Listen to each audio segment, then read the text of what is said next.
Welcome back. Thank you for staying with us. Tyler Theophan is Miss St. Lucia World 2021. The announcement was made by events company St. Lucia following days of controversy. The past 3 days have been a roller coaster of emotions for contestants of the Miss St. Lucia World audition/selection process. The contestants were all directly contacted by events company St. Lucia, and they waited until today, Wednesday, to have a winner officially declared in the pageant. A winner had been declared following the audition on Sunday, and that winner was sashed. The contestants and their chaperones were later informed that a system error had occurred and were summoned to a meeting on Tuesday afternoon.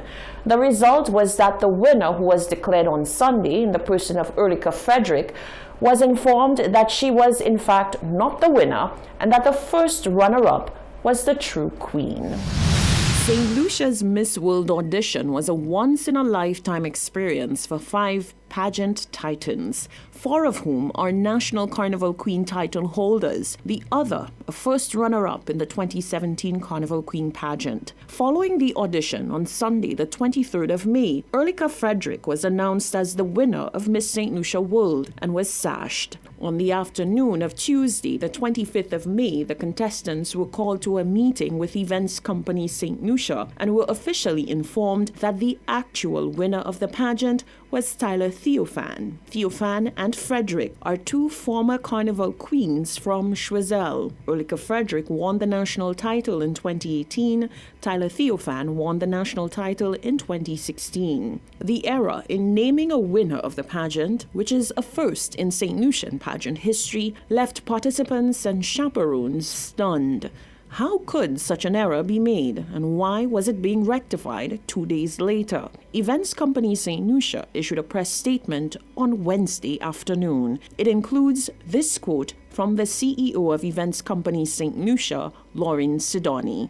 Quote, "We also feel disheartened about the situation surrounding Miss Erlika Frederick, who was announced as the national winner at the close of Sunday's auditions, a placement which was subsequently retracted when Events St. Lucia was advised by the auditors of the contest, CTA Solutions, that a system error resulted in the complete scores from the talent segment not being fully tabulated in the auditor's master spreadsheet, which was used to compile the total scores for each segment as well as the total scores for each contestant and their placing in the auditions. CTA Solutions has since issued a written public apology to the participants and Events St. Lucia for this mistake and has provided full disclosure in this matter. We are deeply sorry for the distress that this has caused Miss Frederick and by extension her family and well-wishers. We remain available to her and her family as they reconcile the outcome." End quote. That was a comment from the CEO of Events Company St. Lucia, Lauren Sidoni. Now, Events Company St. Lucia recently acquired the Miss World franchise and gave this explanation for the audition process, which was not the norm. This is what its press statement reads. Quote, "The call for auditions is customarily done as a national campaign inviting eligible young ladies from across the island to enter and participate in open competition at a designated central point. The staging of this event typically attracts large numbers of entrants, supporters, as well as the media. However, in 2021, with the current COVID-19 protocols which prohibit mass crowd gatherings as well as promote social distancing, the method for auditions and selection of a participant for Miss World 2021 was modified to ensure that there was no breach of these mandatory requirements by the Ministry of Health. The approach, therefore, was a direct call to former pageant winners, first runners-up, and carnival queens of the last 4 pageants to include 2016, 17, 18, and 19 to participate in closed private auditions on Sunday, the 23rd of May. Selecting a representative who is pageant ready or has pageant experience was also critical to this process, especially given the caliber of the Miss World contest and the short planning cycle of 6 months to the Miss World contest scheduled for the 16th of December. End quote. That was from Events Company St. Lucia's press statement on Wednesday. The results of the audition, as announced by Events Company St. Lucia, are 5th place Claire Marissa Smart with 374.7 points. 4th place Wenya Vinay with 376.55 points. 3rd place Chansey Fontenelle with 382.7 points. Second place, Erlika Frederick with 392.1 points. First place, Tyler Theophan with 405.1 points. Miss St. Lucia World, Tyler Theophan, will represent St. Lucia at the Miss World pageant in Puerto Rico on the 16th of December 2021. As the island continues to grapple with a rise in violent crime, namely gun crime, one single mother is firing back at individuals, including leading members of the government of St. Lucia, who level blame at parents for the wayward behavior of their children. Lucy Ferdinand says there is only so much that a parent can do in a child's life. However, the path that they choose to walk is up to them. She says the laws of the land also play a role in shaping those choices. In August of 2017, Prime Minister Alan Chastanet, at a pre-cabinet press briefing, was asked a question in the context of his push for increased tourism in the midst of a rising crime issue on island.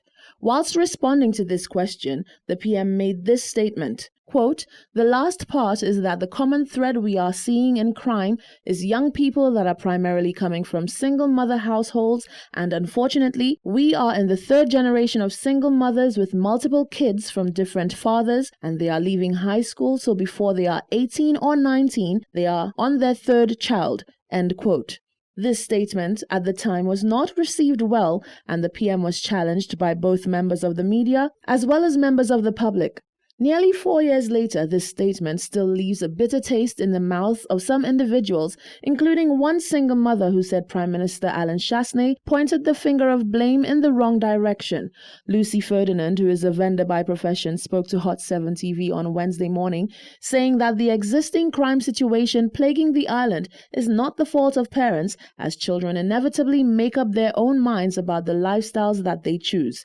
Ferdinand said in many cases, children and young adults who perpetrate crime come from decent homes where they were well nurtured by their parents, yet they were swayed by outside influences and veered off the right path. Ferdinand said there is a need to return to the days of communities raising children. I would say me as a single parent, I did a single parent for my children, right? And there's so much that you can do, but then it starts with the community too, because if a single parent at work, and you know that single parent at work, and you see that child going wrong, you as another parent, you have to pull up that child. Even if you're not speaking to that person, but you can speak to that child.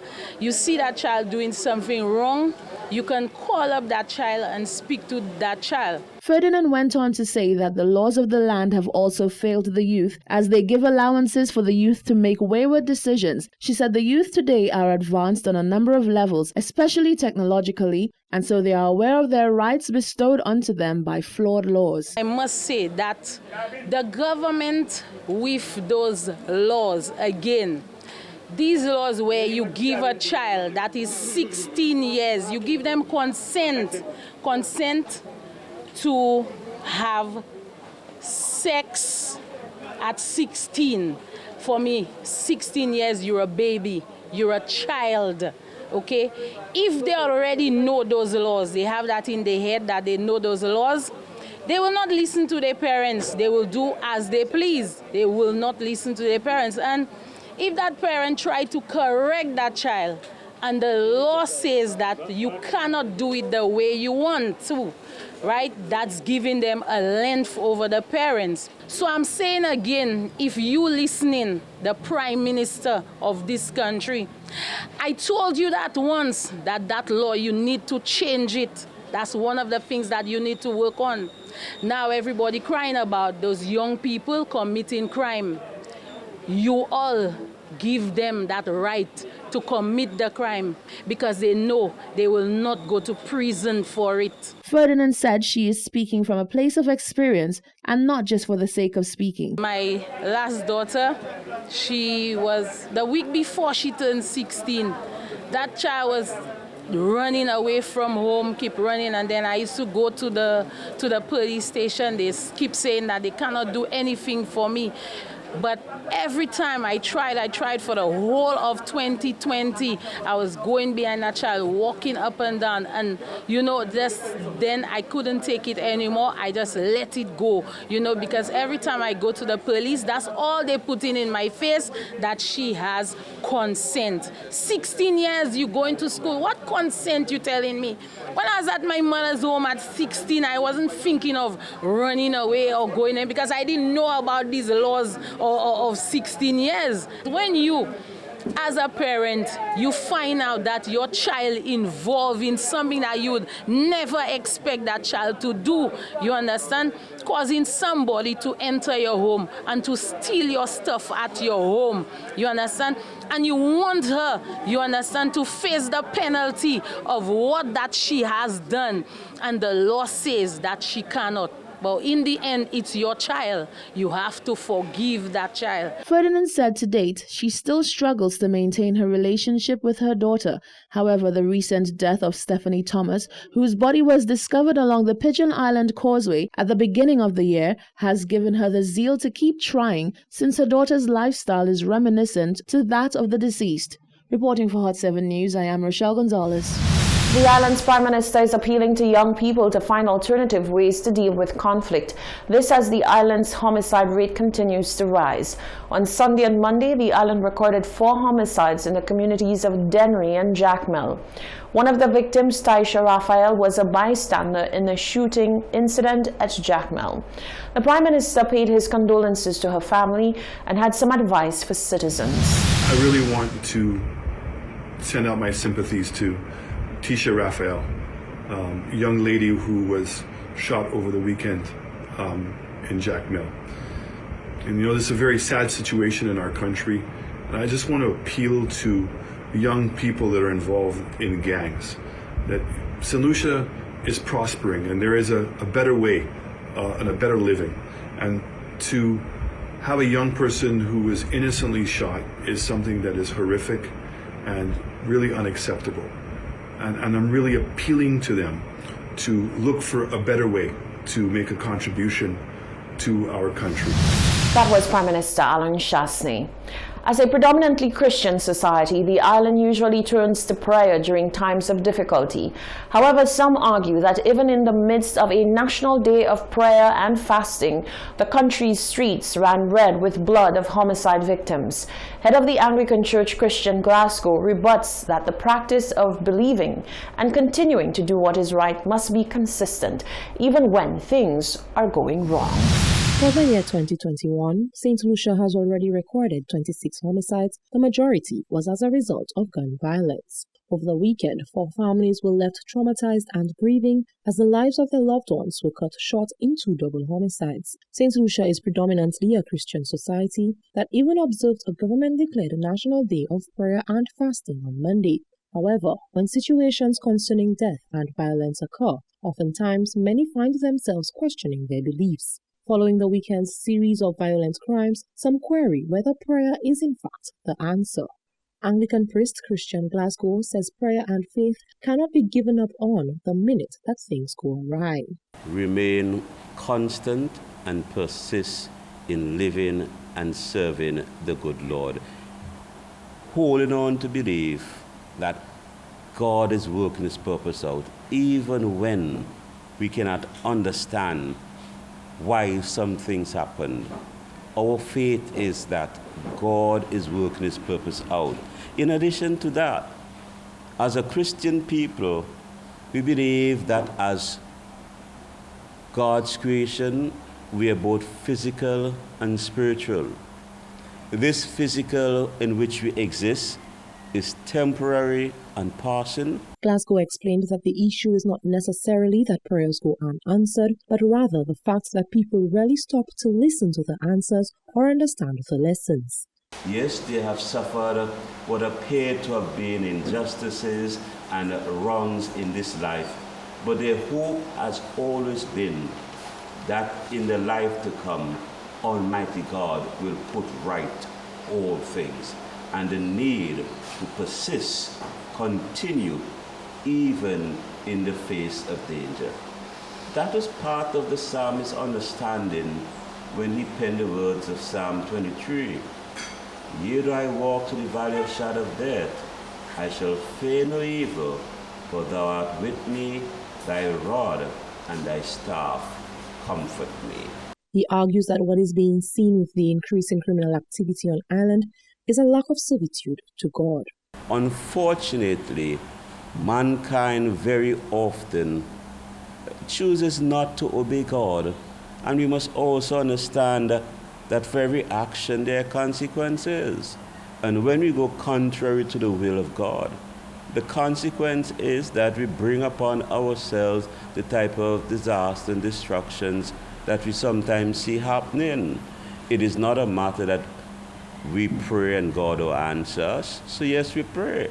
But do we humbly submit ourselves to follow in the will of God and even to do what God asks of us, when very often He answers our prayers? Glasgow maintains that the public should not lose faith in times of difficulty, but rather they should strengthen their prayer arsenals and keep the faith that everything will work out in the end. Reporting for Hot 7 News, I am Genevieve Gonzalez. A government to serve the people and not rule the people is the promise of the Green National Party as it seeks to form the next government following the upcoming general election. The reinvigorated party, which has been around for 10 years, held its relaunch on Sunday, delivering its plan for St. Lucia. It says it is not just another political party, but an alternative to the status quo of what it calls self-serving politicians. Ika Fergus is the party's public relations officer.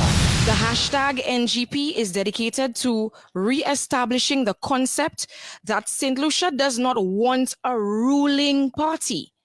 Rather, we deserve a government dedicated to serving the people of our country.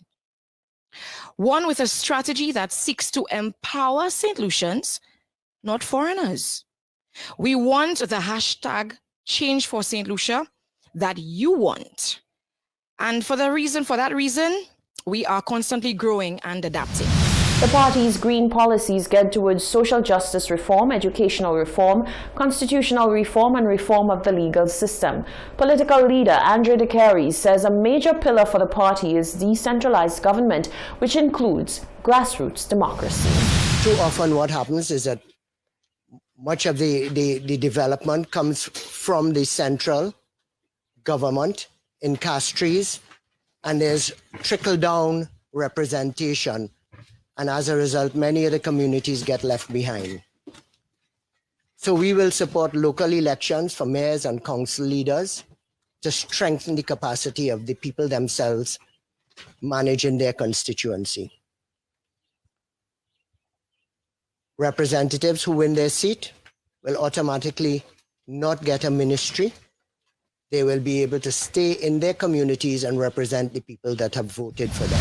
According to Deputy Leader Aaron Alexander, wealth creation and generation will also be a focus for the party. An NGP government will also ensure that St. Lucians are paid fairly. A fair day's work for a fair day's pay. What obtains in St. Lucia right now, the kind of wages and so on that our people are getting, this is just keeping our people in poverty. So we need to take a very critical look at these things. We know right now the coronavirus is a very serious situation on our doorstep, and an NGP government will ensure that St. Lucians have choices of vaccine, not only AstraZeneca being forced down our throats. There's the Cuban vaccine. We have to give our people choices. There's the choice of being treated with ivermectin. So we want to ensure that we give our people options and choices when it comes to the treatment of this whole COVID-19.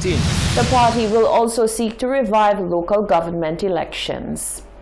Meanwhile, members of the public have weighed in on the launch of the St. Lucia National Greens Party and whether they believe the party stands a chance at making an impact at the next general election.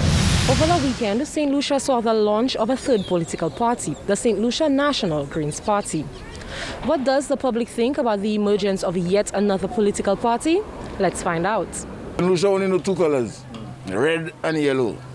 And it looks like it's a family thing. Some does not even take on issues. They don't matter the issues. If there is WP, it is WP forever. If there is Labour, it is Labour forever. But St. Lucians have to start taking on the issues and not the parties. I think the people, our electorate, need a third option because is a red, yellow thing all the time I'm looking at. And, you know, I think people want a different perspective, a different leadership, you know, a different way of doing things. Because to me, I see it's just the two major options is either red or yellow. I would love to see somebody come as a split in the middle. You know, they may not win now, but then it's good to see a new party come in play and just show people a different direction and see how it plays out in time to come.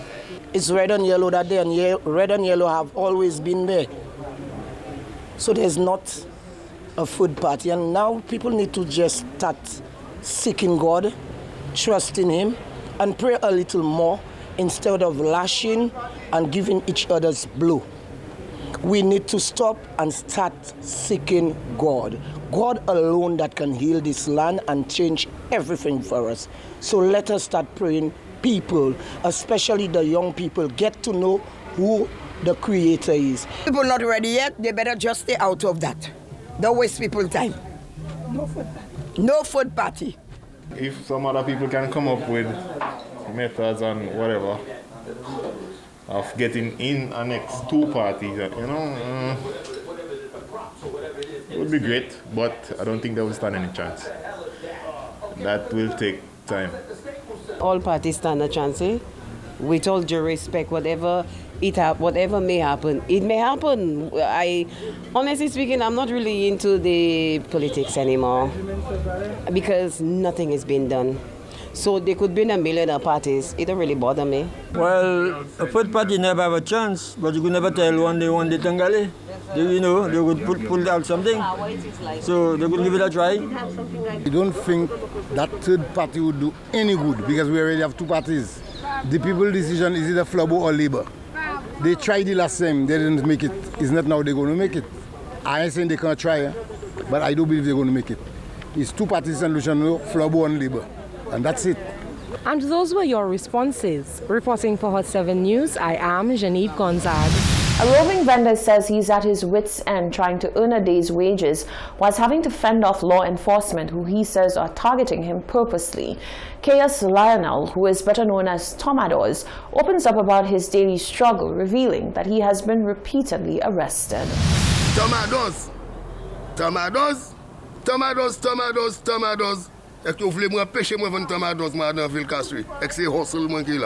The vendor, who has made a name for himself selling tomatoes in certain parts of Castries, believes he is being targeted by city police officers enforcing the no trolley policy for vendors implemented by the Castries City Council. Caius Lionel, who has become well known for his shouts of tomatos whilst on his hustle, told Hot 7 TV about his recent brush with the law, where he was arrested twice in the same day. The police officer tell me, let me hold the trolley. So I tell the police officer, well, I'm willing trolley. If you want the trolley, just take the trolley. The police officer hold me. I tell you, drop me gas, I go hold the trolley. I will tell the trolley to city council. When I reach to the city council, he tell me, well, go and take 2 boxes in the market and you can get your goods back. But we go hold the trolley. When I reach inside, I say, a little Malay way. A little Malay way that making a little hustle. That you in the Malay way. The corporal say, officer, lock tomatoes. Put tomatoes in the cell. But they send me to go and take 2 boxes to go and take the goods. As I say, a little Malay way. Put tomatoes in the cell. They open the cell, they put me out. So I start to put the thing inside the box. So I say, what's about the trolley? You tell me the trolley stay in there. So I say, Corporal, for 30, for a little tomatoes, a little plantain, you check you doing that. So I say, Corporal, that making no sense to arrest tomatoes for that. A little hustle, I have my father to feed everything, you check it. Hey, officer, put tomatoes inside the cell. 2 times. Lionel said as if this was not enough, he had another encounter with his arresting officer, whom he said targeted him once more for no reason. A while ago, just now there, as I meet you there, The same corporal that take my trolley, a female woman. He tell me, he was by the market in next side, I was next side. He come to talk to me. I say, my girl, you can't talk to me, I'm not your friend, because you arrest me. And you arrest me for my hustle. You don't like me, so I don't like you, my girl. Tomatoes, I can buy breakfast for you today. I can buy lunch for you today. I say, guys, I don't want your breakfast. Yes. I don't want your lunch. Okay. If you talk there, I go arrest you again. Right to say that. So for what you go arrest me again? When I see you, I pass, I talk to you. So why you trying to talk for me? You come in close to me. You live next side there. And you come in, you cross the road and come and talk to me. I can buy breakfast for you. I tell you, my girl, I don't want your breakfast. I don't want your lunch. So why you harass me so? The vendor said the final nail in the coffin for him was witnessing how other vendors are flouting the laws in close proximity to no vending signs and are not even being approached by law enforcement. They take my trolley, that is Tuesday, right by Access. Right by Access, they take my trolley. Look at right where Access is. And what that? And what that? Yesterday I said that. What's that? What trolley that there? And I back right at Access and they take my trolley. Why they take that trolley? So, what problem I have with City Council? I don't have no problem with them City Council officers. I don't have no problem. I live in Red End and Sarah and make a little hustle. So what trolley that there? When you go up there, look what that? Both of the side. Both sides. Both sides have trolley. Both sides have trolley. So what you all doing to others? As if it's nobody thing. Lionel said he just wishes to be left alone so that he could earn a living to provide for himself and his elderly father. Reporting for Hot 7 News, I am Rochelle Gonzalez. Stay with us. There's more news after the break.